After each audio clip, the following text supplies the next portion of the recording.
Amen, amen. Good morning everyone. It's great to see you again in this church, the Church of the Living God. Kita akan meneruskan dari serial preaching tentang vision.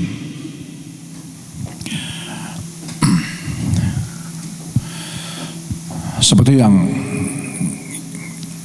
kita tahu dan berulang-ulang saya katakan bahwa this is a huge topic, bicara tentang the plan of God dalam hidup ini, karena semuanya juga ada dalam rancangan Tuhan. Dan minggu yang lalu kita sudah mendengar sama-sama, 2 minggu lalu maksudnya, bahwa sin, dosa itu dapat menggagalkan rencana Allah dalam hidup ini. This morning I will preach expository preaching. Expository preaching ini tentunya khotbah paling mudah ya bagi para pengkhotbah sebetulnya. Tapi pagi hari ini saya mencoba ingin melihat saudara dari kitab Roma, ya, Roma pasal 8 khususnya.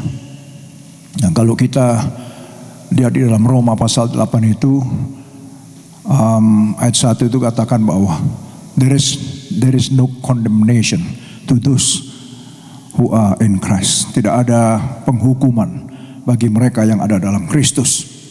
Nah, pagi hari ini tema atau subtim dari God is purpose atau fulfilling God's plan, ya, subtimnya adalah God plans that believer should become like His Son.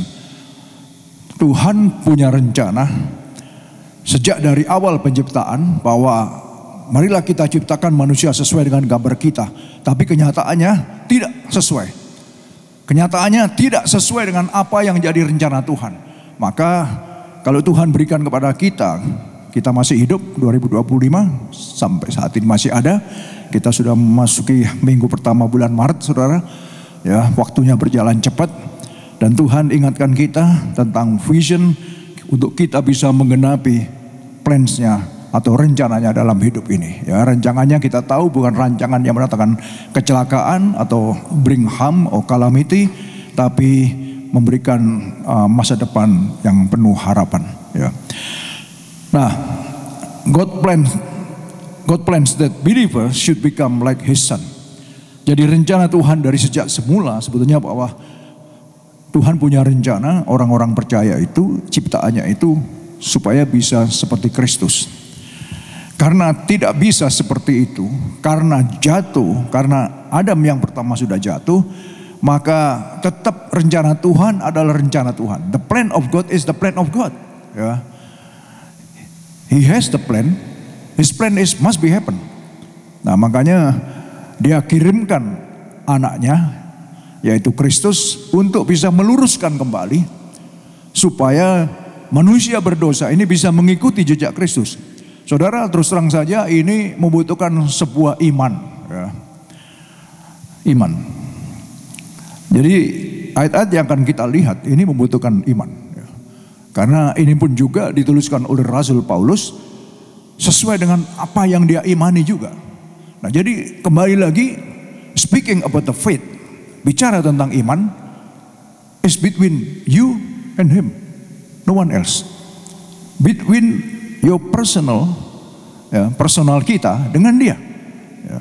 Tugas saya hanya memperlengkapi jemaat Tuhan. Efesus 4. Tugas saya hanya memperlengkapi.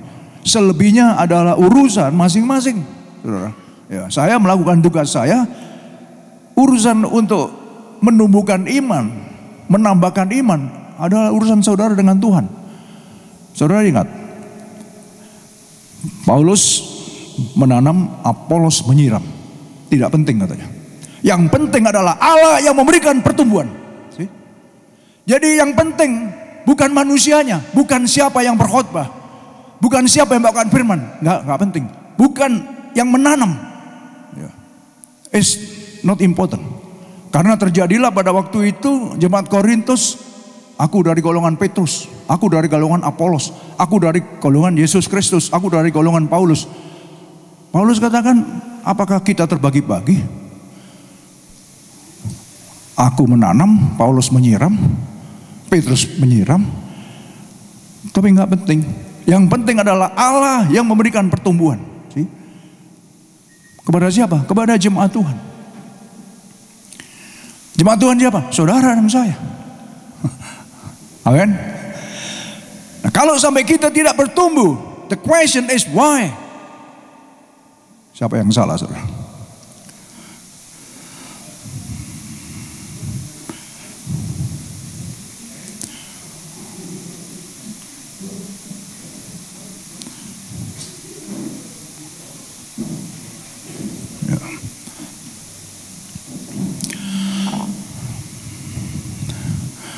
Kalau sampai tidak bertumbuh, siapa yang salah?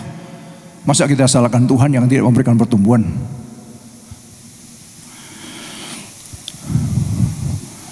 Dua minggu lalu sempat saya singgung juga, jangan sampai kita sudah di gereja ikut Tuhan, sudah sejak kecil, sudah Sunday school mungkin, atau sudah mungkin 10 tahun, 20 tahun, 30 tahun, 40 tahun mungkin, tapi kita secara spiritual, kita nggak mature.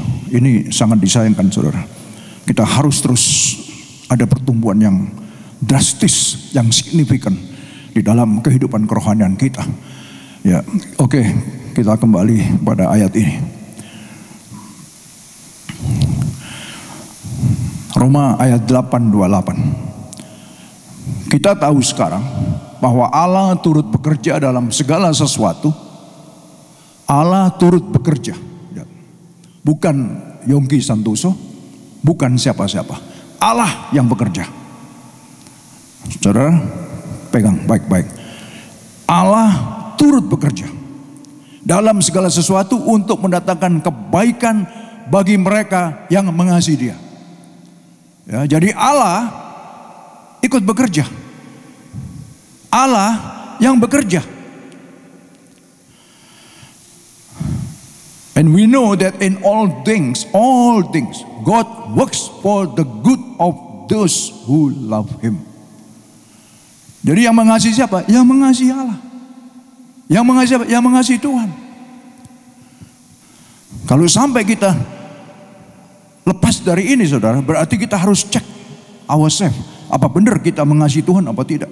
Karena Tuhan itu akan turut bekerja dalam kita untuk mendatangkan kebaikan bagi mereka yang mengasihi Dia, yaitu bagi mereka yang terpanggil sesuai dengan rencana Allah. Pertanyaan saya, kita orang terpanggil tidak? Terpanggil. Kalau enggak, kita enggak di sini. Ya, makanya saya katakan ini perlu iman. Ya. Apa yang saya jelaskan ini memerlukan respon iman kita. Ya. Ini pengajaran basis, ya. Dan ini penting sekali bagi kehidupan kerohanian kita. Ya, jadi penting, saudara, ya. Yang bekerja bukan manusia, bukan siapa-siapa. Kita tahu sekarang, setelah ayat 1 dikatakan bahwa there is no condemnation to those who are in Christ. Tidak ada penghukuman lagi bagi mereka yang dalam Kristus dan seterusnya dan seterusnya. Kemudian dalam ayat ini katakan kita tahu sekarang. Karena di situ ada banyak hal, saudara, kalau kita lihat, ya. Tapi kita fokus ke sini dulu. Bahwa Allah itu turut bekerja dalam segala sesuatu untuk mendatangkan kebaikan bagi mereka yang mengasihi Dia. Yaitu bagi mereka yang terpanggil sesuai dengan rencana Allah. Kita adalah orang-orang yang dipanggil, yang dipilih, saudara. Ingat Yohanes 15, Yesus katakan, bukan kamu yang milih aku, tapi aku yang memilih engkau. Jadi ini perlu iman juga, bahwa kalau saya ada dalam Tuhan, bukan karena siapa-siapa, mungkin saja karena orang tua kita ngajak kita, ya. Atau teman kita, atau suami, atau istri, atau siapa saja. Tapi lebih daripada itu, saudara, Tuhanlah sebetulnya yang memanggil kita sesuai dengan rencananya. Yang direncanakan sejak semula supaya kita seperti anaknya, yaitu Yesus Kristus. Mohon ayat 29. Sebab semua orang yang dipilihnya, yang dipanggilnya dari semula, mereka juga ditentukannya. Ditentukan. For those God foreknew, He also predestined. Ia juga yang menentukan. Kita ini ditentukan, bukan kebetulan. It's not by accident, no. But it's predestined. To be conformed to the likeness of His Son. Maka tadi saya katakan dalam tema Sabtim daripada Fulfilling God's Plan ini, bahwa supaya kita menjadi serupa dengan Kristus. Sebab semua orang yang dipilihnya dari semula, mereka juga ditentukannya dari semula. Saya kasih bootlet di sana, untuk menjadi serupa dengan gambaran anaknya. Karena kita ini juga gambaran Allah. Tapi karena dosa, gambar itu rusak. The distorted image dikatakan. Because of sin. Maka Yesus datang. Makanya kita peringati, saudara, untuk memulihkan gambar Allah yang rusak ini. Gambar ini rusak, dipulihkan. Dan semua itu adalah karya kerja daripada Allah Bapa, Allah Anak, Allah Roh Kudus. Tidak ada involvement manusia, nggak ada, sama sekali nggak ada. Involvement kita adalah we respond by our faith, that's all. Cuma itu.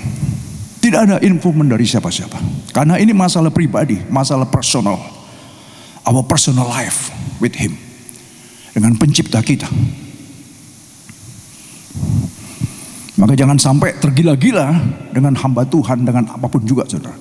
Tergila-gila kepada Tuhan. Saya itu tergila-gila dengan Tuhan. Sampai saya hari ini bisa melayani Tuhan karena tergila-gila dengan Tuhan. Gila dulu. Tapi saya nggak pernah menggilai hamba Tuhan, enggak. Sementara sekarang ini, waduh, ngeri sekali. Saya baru melihat kiriman dari hamba Tuhan teman saya. Satu gedung aja sampai dibuat rebutan, dibayar 2 tahun di depan jepret. Itu kamu codek yang pakai gedung itu. Gila, saudara. Jadi ada yang pakai gedung itu. Gedung besar dong, bukan kecil. Dan ini gereja besar juga. Kasih 2 tahun di depan, tolong kamu codek itu. Tahu codek? Ya itulah. Kamu sek dia supaya nggak pakai tempat itu, supaya saya sendiri yang pakai.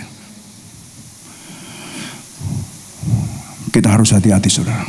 Pada akhir zaman ini banyak sekali macam-macam, saudara, yang berhubungan dengan self-center.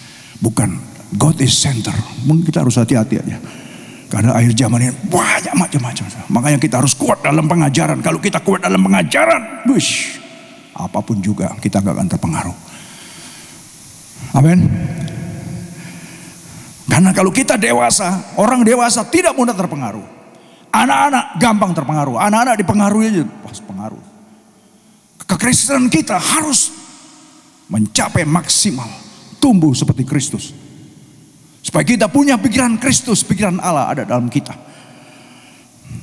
Maka saudara, semua orang yang dipilih dari semula, mereka juga ditentukannya dari semula untuk menjadi serupa dengan gambaran anaknya. Supaya ia, anaknya itu, Yesus, menjadi yang sulung di antara banyak saudara. Ini. Jadi di hadapan Bapa, Yesus adalah saudara sulung, yang sudah melakukan segalanya bagi kita. Maka dikirimkannya anaknya yang tunggal. Karena begitu besarnya kasih Allah akan dunia. Dunia bicara tentang orang berdosa, saudara dan saya. Supaya itu yang percaya kepadanya tidak dihukum, tapi bisa mendapatkan kehidupan bersama dengan Dia. Kan itu. Ya. Jadi, saudara, jadi ingat bahwa Allah turut bekerja dalam segala sesuatu untuk mendatangkan kebaikan bagi kita yang mengasihi Dia, yaitu bagi kita yang terpanggil sesuai dengan rencana Allah itu, di mana kita yang dipanggil, kita yang dipilih dari semula, kita itu juga ditentukan. Ini perlu iman, saudara. Saya lagi perlu iman. Perlu iman. Sebab kalau kita nggak mengimani ini bahwa saya, Tuhan, saya Engkau panggil, Tuhan, saya Engkau pilih, Tuhan, saya sudah Engkau tentukan. Nah, ini perlu iman. Bahwa kalau kita mengimani ini, akhirnya kita nggak akan main-main dalam hidup ini, saudara. Karena tahu bahwa Tuhan begitu serius untuk kita, kepada kita. Serius, nggak main-main. Jadi kita pun juga, kalau masih diberi kesempatan hidup, kita pun juga harus serius. Dengan privilege, dengan hak istimewa yang Tuhan berikan pada kita. Maka saya balik selalu katakan, karena sudah mendarah daging bagi saya, Yohanes pasal 1 ayat 12 itu, saudara, bahwa dunia tidak menerima Dia. Orang-orang yang diciptakan tidak menerima Dia. Tetapi, bagi yang menerima Dia, ayat 12, maka diberikanlah eksosia. Itu mendarah daging bagi saya. Eksosia dalam bahasa Gerikanya, dalam terjemahan bahasa Indonesia, diberikan kuasa. Tapi eksosia lebih dalam lagi adalah mandat, otoritas, kuasa, dan privilege, hak istimewa. Untuk apa? Menjadi anak-anak Allah. Kalau kita adalah anak-anak Allah, kita adalah pewaris kerajaan Allah. Dahsyat.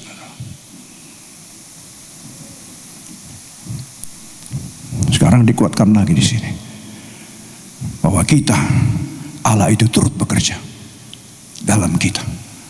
Jadi yang bekerja membawa kita untuk dekat kepada Yesus, percaya kepada Yesus, bukan siapa-siapa, saudara. Bukan Apolos, bukan Paulus, bukan Petrus, tapi Allah sendiri yang turut bekerja. Allah yang memberikan pertumbuhan. It doesn't matter Apolos, it doesn't matter Paulus yang menanam, siapa yang menyiram, it doesn't matter, atau saya menyiram, it doesn't matter. Yang memberi pertumbuhan adalah Allah itu sendiri. Pertanyaannya, kalau sampai tidak bertumbuh, why? Question mark. That is. Jelas sekali, saudara. Kalau sampai kekristenan kita tidak bertumbuh, stagnan, ini masalah antara Allah dengan kita sendiri, bukan siapa-siapa. Kita nggak bisa nyalakan, wah saya ini ya, aduh saya kering, saya nggak dapat apa-apa. Nonsense, omong kosong. Karena apa? Coba cek. Saya nggak dapat apa-apa, saya kering. Sering kali saya dulu, saudara. Tiap hari, tiap minggu itu ada istri saya juga. Saya dengar complaining, nggak dapat apa-apa. Karena apa saya katakan waktu itu? Malah balik. Karena kamu puasa, hari Minggu datang mengharapkan sesuatu yang kamu inginkan. Saya ingin makan rawon minggu ini, atau nasi uduk minggu ini. Yang tidak dapatkan bukan nasi uduk, bukan rawon. Sementara saya katakan waktu itu, saya nggak pernah kekurangan. Saya datang ibadah minggu bukan cari firman. Saya jelaskan waktu itu. Saya datang hari Minggu, saya hanya ingin menyenangkan hati Tuhan. Saya ingin memuji Tuhan. Saya ingin bersorak-sorai bagi Dia. Saya ingin mempersembahkan hidup saya bagi Dia. Firman itu adalah urusan saya dengan Tuhan tiap hari. Wow, dahsyat, saudara. Sehingga kita datang beribadah, tujuan kita jelas. Bukan cari firman, tapi menyenangkan hati Tuhan. Datanglah beribadah kepada Aku. Tuhan ngomong begitu. Maka saudara, kalau saudara pelajari baik-baik, firman Tuhan itu baru disampaikan zaman Esra. Sebelumnya nggak ada. Umat Israel datang beribadah itu cuma membawa persembahan. Bawa persembahan. Bawa korban ke bait Allah. Nggak ada firman, nggak ada. Gara-gara mereka hidupnya menyimpang, dibawalah ke Babilonia. Tapi sebelum itu kan kita tahu bahwa mereka jadi tahanan 400 tahun di Mesir. Semua itu bicara tentang belenggu dosa yang dilepaskan oleh kuasa Tuhan. Kemudian tawanan Babilonia, disitulah Ezra buka. Kita sudah berdosa. Maka dikumpulkanlah mereka, dibacakanlah itu. Mereka nangis sejadi-jadinya, saudara. Karena ada di sana Tuhan sudah ingatkan, jangan kamu berbuat ini, jangan itu, jangan itu. Kalau kamu sudah masuk ke negeri yang aku janjikan kepadamu, jangan kamu kawin dengan orang-orang yang kafir di sana. Saudara, di situ mulai ada pembacaan firman Tuhan. Sebelumnya nggak ada. Gitu. Jadi ibadah itu adalah worship Him. That is ibadah. Makanya saudara, kalau datang ibadah kita jangan sampai terlambat, saudara. Sayang, dulu saya juga begitu. Kalau datang sudah mau firman baru datang. Pulang ya gitu, sudah firman, sudah kolektor baru pulang saya. Itu dulu saya. Tapi setelah saya menyadari benar bahwa begitu besarnya pengorbanan Kristus, waktu yang ada saya benar-benar gunakan sebaik-baiknya. Saudara tahu kalau saya dulu duduk di belakang diri, kalau nyanyi saya nggak dekat-dekat karena selalu dijiwit sama istri saya dulu. Saya kayak orang gila kalau menyembah Tuhan dulu. Orang-orang yang gereja lama tahu saya dulu. Gila saya menyembah Tuhan. Gila saya bersorak-sorai untuk Tuhan. Pikir 1 minggu sekali, waktu itu cuma itu aja, setengah jam. Kalau saya nggak maksimalkan, betapa malangnya hidup saya. Setelah menyadari tentang kebaikan-kebaikan Tuhan dan rencananya dalam hidup ini, saudara. Karena kita datang cuma seminggu sekali untuk beribadah.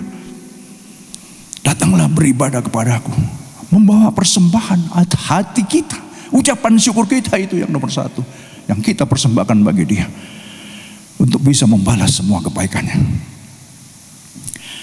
Nah, kembali lagi, semua orang yang dipilihnya, yang ditentukannya dari semula untuk menjadi serupa dengan gambaran anaknya. Ingat saudara, untuk menjadi serupa Allah turut bekerja. Bukan dengan kekuatan kita, nggak bisa. Manusia terbatas kekuatannya.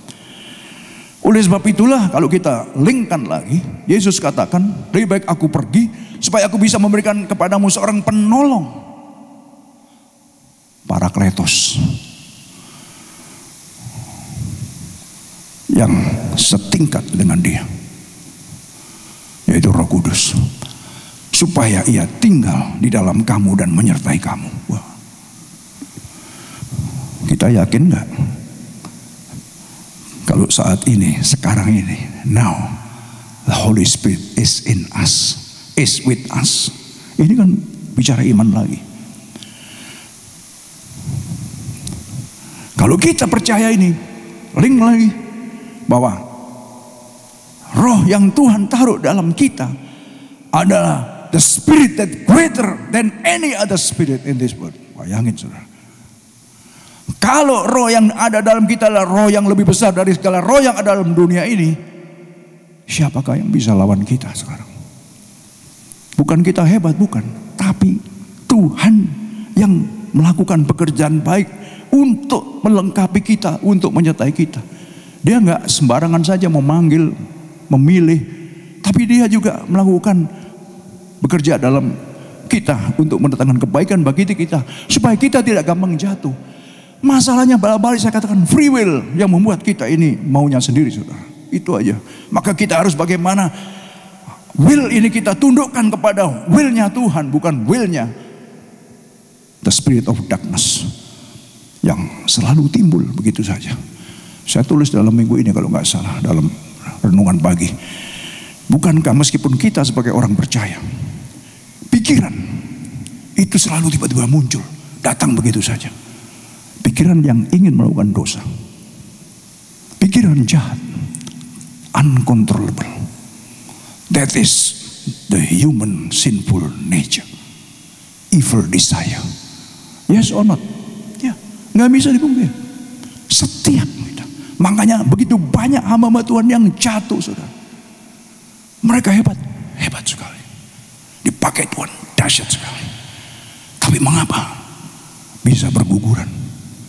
Makanya saudara, karena setiap kita masih terus harus berjuang dalam hidup ini, dalam perjuangan, dalam perlombaan yang diwajibkan bagi kita. percaya bahwa there is a spirit that greater than any other spirit. Ada spirit yang lebih besar dalam kita, yang tinggal dan menyertai kita, bersama kita, yang selalu mengingatkan kita. Tapi kita pun juga punya free will, saudara. Masalahnya kita bisa melakukan apa saja semau kita. Nggak ada yang bisa ngelarang kita, saudara. Tuhan pun juga nggak ngelarang, saudara. Kalau Tuhan ngelarang, Adam dan Hawa sudah dilarang. Enggak. Maka itu kembali kepada kita lagi. Oke, move on.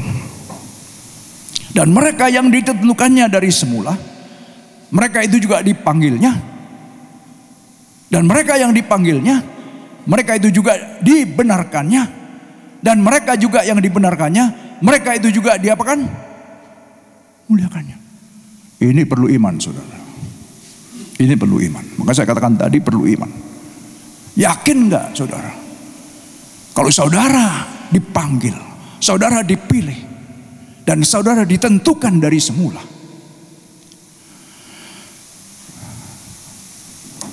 kemudian saudara juga dibenarkan. Iblis selalu ngunding, saudara. Tapi lagi-lagi ini loh, pengorbanannya ini lebih dari segala-galanya.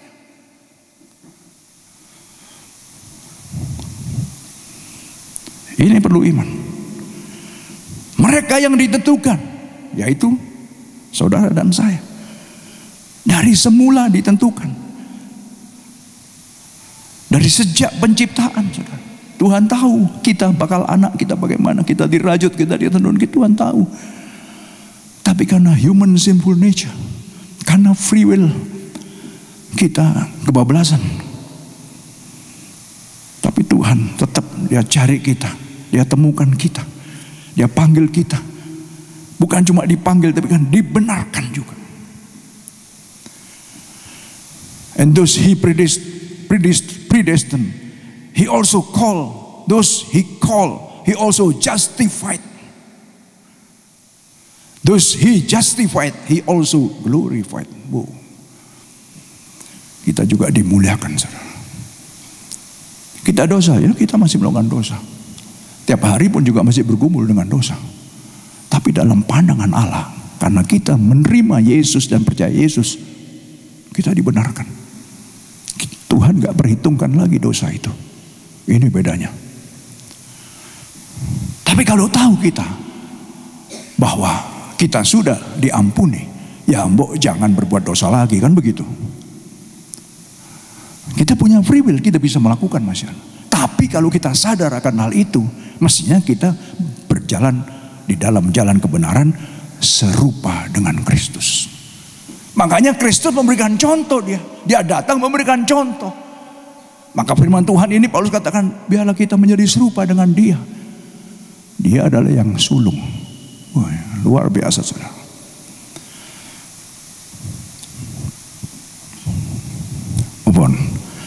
Sebab itu, ayat 31, apakah yang akan kita katakan tentang semuanya itu? Iman lagi. Jika Allah di pihak kita, siapakah yang akan melawan kita? Pertanyaannya sekarang, yakinkah saudara bahwa Tuhan ada di pihak saudara?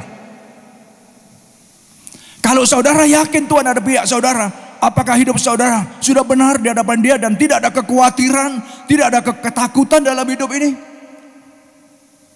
Tuhan ada di pihakmu, saudara. Dia adalah pembelamu, saudara. Dia bersamamu, saudara. Yakinkah engkau akan hal ini? This is talking about our faith. Bicara tentang iman lagi. Maka dari awal tadi saya katakan ayat ini memerlukan iman, saudara.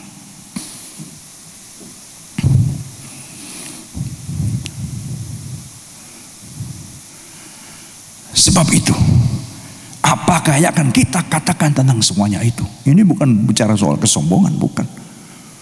Tapi yang Allah lakukan kepada saudara dan saya, kepada orang percaya. Nah ini saudara yang harus kita imani.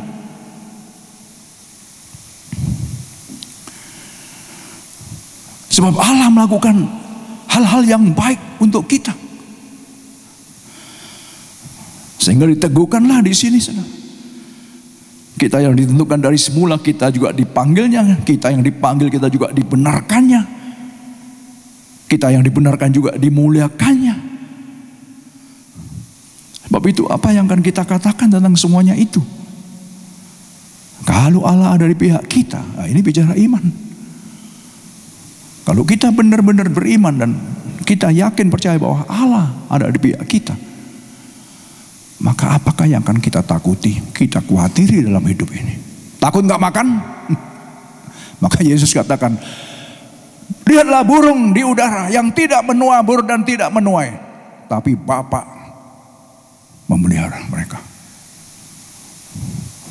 Manusia kadang-kadang banyak berandai-andai, saudara, mengecilkan bagaimana Tuhan itu memelihara hidup kita.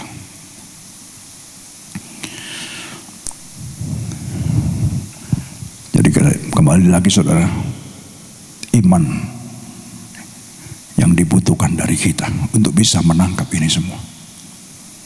Ayat ini kan sudah sering kita baca, sudah sering kita lihat. Tapi ingat, setiap firman itu ditaburkan. Yang saya percaya juga, the word of God is the power of God. Firman Tuhan adalah kuasa Tuhan yang bisa menerobos ke dalam relung hati kita,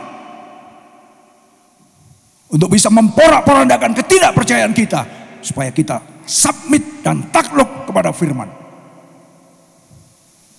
Manusia hidup bukan cuma dari roti saja, bukan, kata Tuhan Yesus, tapi dari setiap kata-kata Allah, yaitu firman. Ini memberikan kehidupan ini. Kehidupan yang sesungguhnya. Bukan kehidupan selama di dunia ini saja, tapi sampai eternal life, sampai kehidupan kekal, saudara. Orang berdosa dicari, ditebus, diselamatkan, dibenarkan, dikuduskan, dimuliakan. Hebat nggak, saudara? Hebat, saudara. Kalian hebat, saudara. Tapi sampai di mana respon imanmu, saudara, dalam apa yang Allah kerjakan bagi hidup kita? Jawabannya is in you. Tugas saya cuma menyampaikan kebenaran, saudara. Memperlengkapi jemaat Tuhan yang didapatkan dari, saudara, bukan karena siapa-siapa, karena pengorbanan ini. Dan pagi ini tugas saya cuma memberikan perlengkapan itu, untuk menguatkan, untuk meneguhkan. Selebihnya adalah bagian saudara lagi, untuk bisa mengimaninya. Amin. Very enough, ya. Very enough. Karena ini bicara kepada saya juga, ini firman. Sampai di mana respon iman saya kepada dia? Sampai berapa kepercayaan saya kepada dia? Maka ketika saya benar-benar percaya, saudara, saya yakin, saya percaya eksosia sudah diberikan kepada saya. Ada mandat, ada otoritas, ada kuasa, ada hak istimewa, privilege yang diberikan. Maka waktu hujan turun. Gelombang berhenti. That is seperti dia. Bukan cuma dalam banyak hal. Supaya kita dicipta untuk menjadi kemuliaannya. Apa yang kita takuti? Siapakah lawan kita? Tidak ada. Alam pun juga tunduk. Apalagi setan iblis. Apalagi cuma roh-roh picisan. Ya kadang-kadang kalau kita lewat kuburan. Lewat kuburan kita.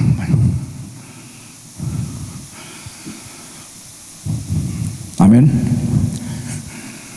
Move on. Ia Allah yang tidak menyayangkan anaknya sendiri, tapi yang menyerahkannya bagi kita semua. Bagaimanakah mungkin ia tidak mengaruniakan segala sesuatu kepada kita bersama-sama dengan dia? Ia Allah yang tadi ikut bekerja dalam kita. Dia tidak menyayangkan anaknya sendiri, tapi diutus sebagai utusan. Dan dia hidup dalam kesetiaan dan ketaatan. Ini yang digambarkan terus menjadi serupa dengan dia. Bukan seperti Adam yang pertama, yang gagal dalam melaksanakan apa yang jadi rencana Allah. Tapi Tuhan, sekali lagi, His plan is His plan. Rencananya adalah rencananya. Dan Tuhan pasti Dia tidak ingin rencana yang gagal. Dengan caranya dia akan lakukan supaya rencananya tetap jadi sesuai dengan rencananya. Yang bisa gagalkan bukan siapa-siapa, cuma saudara dan saya yang bisa gagal rencana Tuhan. Amin. Orang lain gak bisa, saudara. Setan iblis juga gak bisa. Yang bisa cuma saudara dan saya yang bisa gagalkan rencana Tuhan.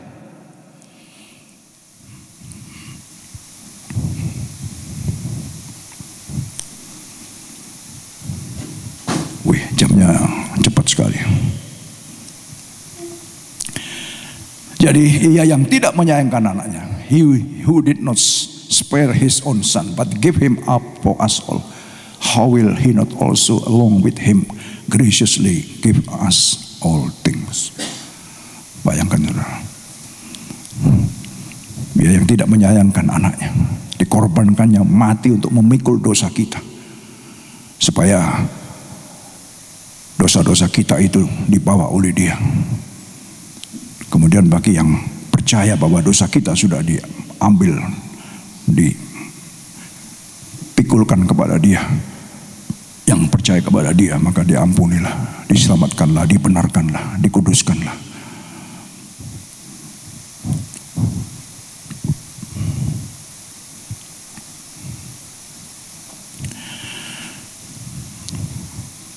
Ini perlu iman ya, saudara. Sekali lagi perlu iman lagi. Bagaimana mungkin Ia tidak mengaruniakan segala sesuatu kepada kita bersama-sama dengan Dia, Kristus di sini. Karena kita adalah anak. Kristus juga anak, Dia yang sulung. He is the firstborn, yang sulung. Jadi apakah yang tidak dikaruniakan kepada kita bersama-sama dengan Dia? Berarti keberadaan saudara dan saya, apa yang dikaruniakan kepada Yesus juga dikaruniakan kepada kita. Karena kita adalah ahli waris kerajaan itu. Siapakah yang akan mengugat orang-orang pilihan Allah? Siapa? Allah yang membenarkan mereka. Siapakah yang akan menghukum mereka? Kita nggak benar, tapi kita dibenarkan. Inilah kasih karunia, inilah anugerah Allah. Karena apa? Karena pengorbanannya lagi. Jadi putar, semua karena dilakukan oleh Yesus. Maka berbahagialah bagi kita yang percaya dan yang menerima Dia. Berbahagialah kita. Kita nggak benar tapi dibenarkan. Kita yang mestinya hukum, malah kita dibela sekarang. Nah, kalau kita sudah tahu posisi kita seperti itu, bagaimanakah respon hidup kita sekarang bagi Dia? Ini penting, saudara. Siapakah yang akan menggugat orang-orang pilihan Allah? Who will bring any charge against those whom God has chosen? It is God who justifies. Allah yang membenarkan mereka. Siapakah yang akan menghukum mereka? Siapa yang menghukum kita? Kristus Yesus. Nah ini, yang telah mati, bahkan lebih lagi yang telah bangkit, yang juga duduk di sebelah kanan Allah, yang malah menjadi apa? Apa? Pembela bagi kita, saudara. Ingat, Dia duduk di sebelah kanan Allah, menjadi pembela kita. Jadi nggak usah cari pembelaan diri.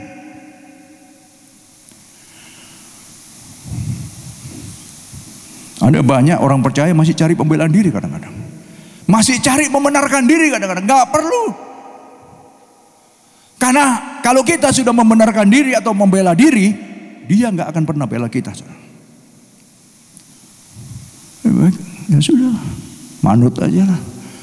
Terserah lah. Saya mau disalah-salahin, saya mau digoblok-goblokin, saya mau dikeplek-keplekin atau apa saja. Terserah.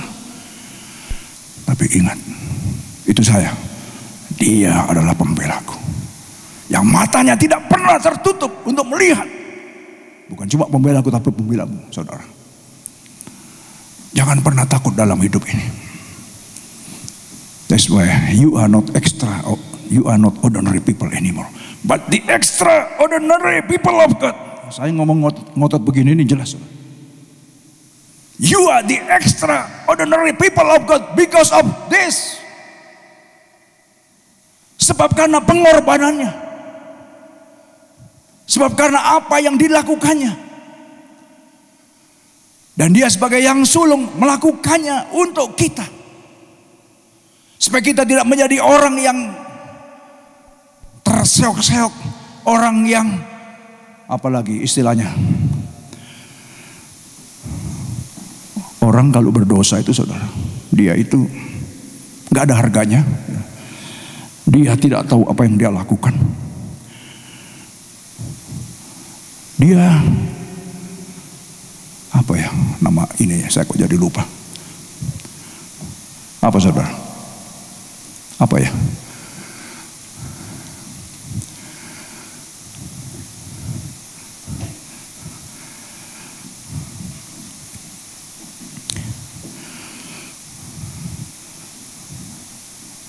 Tapi dia membela kita.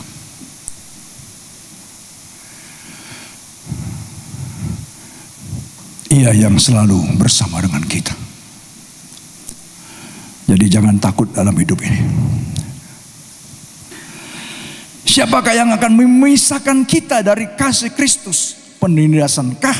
Kesesakankah? Penganiayaankah? Kelaparankah? Ketelanjangankah? Bahayakah? Atau pedang? This is need your faith. Tadi yang saya katakan, perlu iman kita. Kalau kita orang beriman, saya akan bisa katakan juga seperti Paulus katakan. Siapa yang bisa memisahkan aku dari kasih Allah? Penganiayaan? Penindasan? Kesesakan? Kesesakan ini mungkin karena stres, karena kepikiran, karena ada banyak hal yang ya saudara tahu sendiri. Kelaparankah? Apakah itu bisa memisahkan saya dari kasih Kristus? Ketelanjangankah? Bahayakah? Atau pedangkah? Atau apa saja?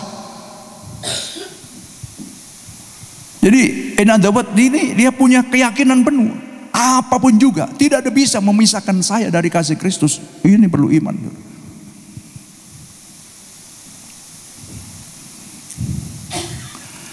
Seperti ada tertulis, oleh karena engkau kami ada dalam bahaya maut sepanjang hari. Kami telah dianggap sebagai domba-domba sembelihan. Tetapi, baca sama-sama, 1, 2, 3. Tetapi, dalam semuanya itu kita lebih daripada orang-orang yang menang oleh Dia yang telah mengasihi kita. Amin. Perlu iman. Kita bukan orang-orang kalah. We are not the loser. No. We are not the loser.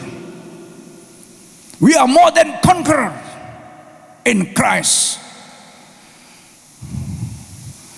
Saudara, dari kata-kata saya, tekanan kata-kata saya, saudara tahu bahwa saya begitu yakinnya tentang hal ini. Sama dengan Paulus yang menuliskan ini juga. Saya begitu yakin.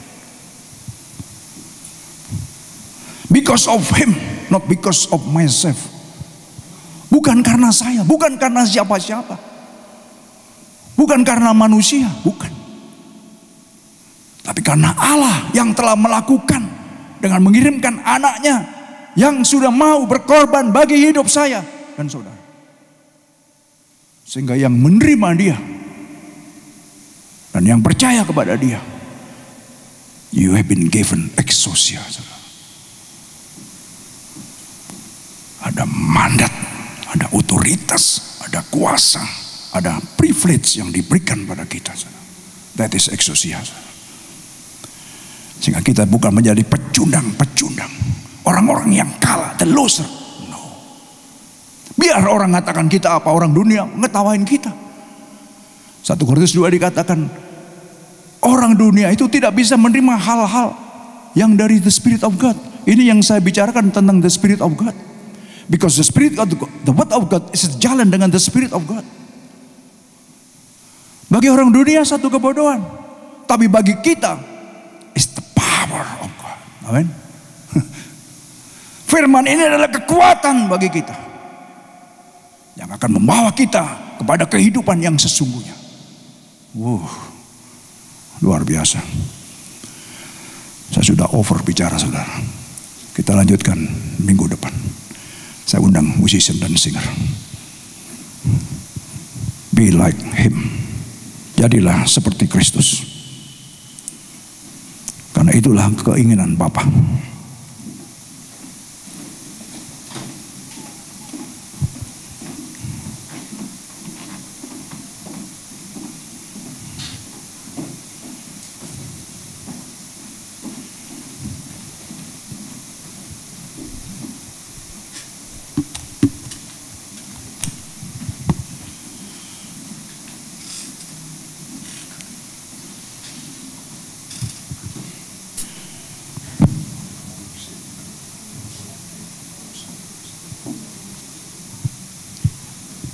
Tolong panggilkan Nathan.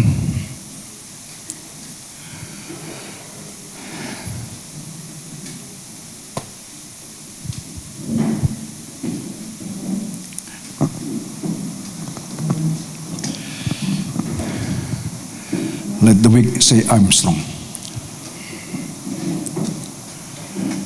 Let the poor say I'm rich.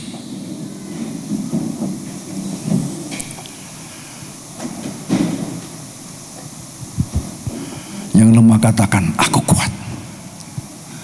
Yang miskin katakan aku kaya dalam Kristus.